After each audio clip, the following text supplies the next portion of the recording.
राधे राधे। हमारे भारतीय विवाह का स्वरूप कितना वैज्ञानिक है, हमारे भारतीय समाज के सभी परिवारों को इसके बारे में जानना चाहिए। हमारे वेद व्यास जी के 16 जो संस्कार हैं, उसमें एक विवाह संस्कार भी है।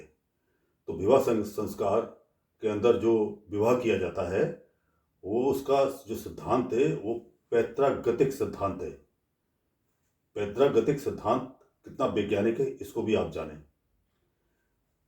हमारे जो पैतृगतिक सिद्धांत के अंदर जो गुण कहे गए हैं, उसके अंदर संतान के अंदर 50% गुण माता पिता के आते हैं, 25% गुण दादा दादी के आते हैं, 12.5% गुण परदादा परदादी के आते हैं, और इसके बाद कुछ गुण ऊपर से आते हैं।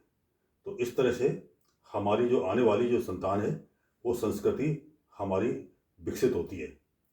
और अगर आप देखें कि किसी परिवार के अंदर लोग कम आयु के लोग जीते हैं और बिना किसी कारण से कम आयु के अंदर मृत्यु ज़्यादा होती है, तो ऐसे परिवारों के अंदर आप जब विवाह करेंगे तो आने वाली संतान के अंदर भी वह दोष उसमें बना रहेगा।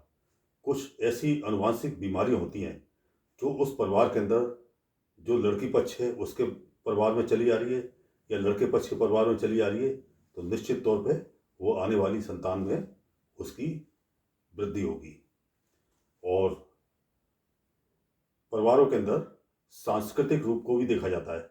सांस्कृतिक रूप में जैसे जिस परिवारों के अंदर नारी का आदर नहीं होता है या बुजुर्ग का आदर नहीं होता है, तो उस परिवार में आने वाली संतान भी वैसा ही करेंगी।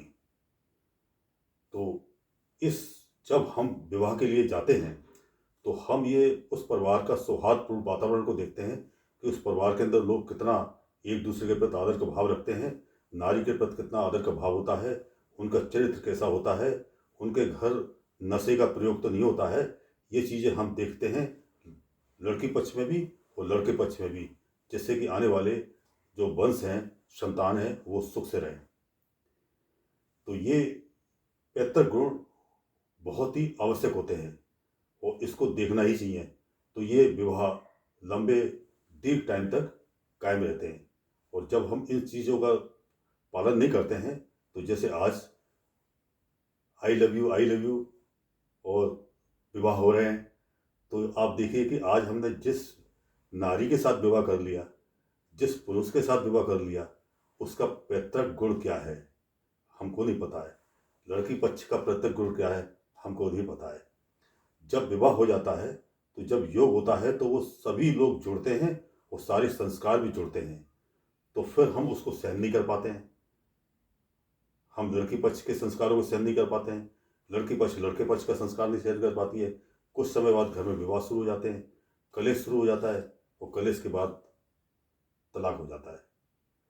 तो ये जो भारतीय विवाह का स्वरूप बेहद वैज्ञानिक है और हमको समाज की सहमति, माता पिता की सहमति और पारिवारिक अवगुण और आचरण, चरित्र और सम्मान का भाव देखकर ही विवाह करना चाहिए, जिससे कि आपका जो जैसा भविष्य आप चाहते हैं अपने बच्चों के लिए, परिवार के लिए, उस भविष्य को पाने के लिए आपको वर्तमान को अच्छा करने के लिए आपको पूर्व काल को भी देखना पड़ेगा कि जीन्स किस प्रकार से आ रहे हैं।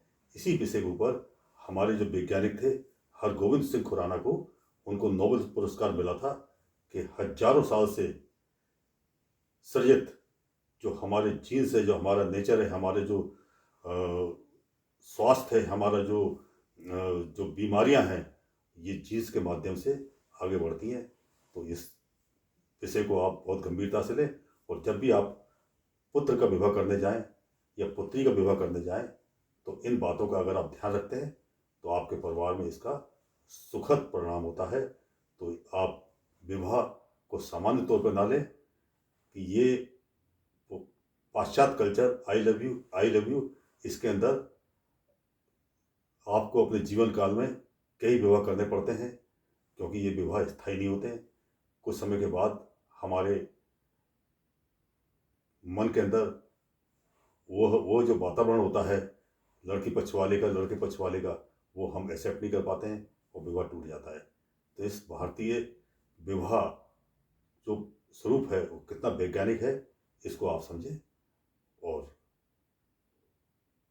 सुखी रहें, प्रसन्न रहें। जय राम जी की।